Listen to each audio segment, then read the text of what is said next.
Assalomu alaykum qadrli futbol muxlislari. E'tiboringiz markazida FIFA 90+ kanali.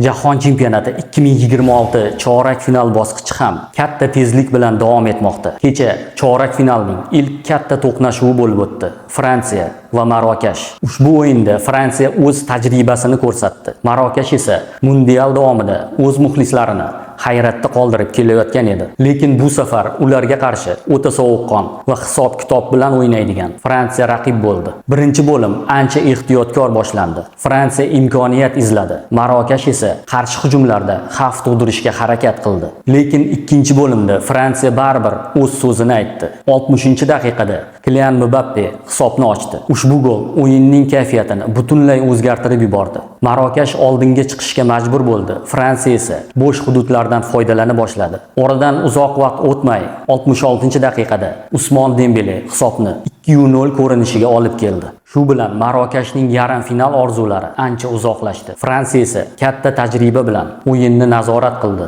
va yakunda yarim final yo'llanmasini qo'lga kiritdi. Ushbu mundial davomida Marokash ham kuchli jamoa ekanligini ko'rsatdi. Lekin chorak finalda Fransiya tajribasi va yulduzlari ustun keldi. Ikkinchi chorak final o'yinida esa Ispaniya Belgiyaga qarshi maydonga tushdi. Ispaniya birinchi bo'lib hisobni ochdi. O'yinning 30-daqiqasida Fabian Ruiz Belgiya darvozasini ishg'ol qildi va Ispaniyani oldinga olib chiqdi. O'yinning 41-daqiqasida Charles hisobni tenglashtirdi.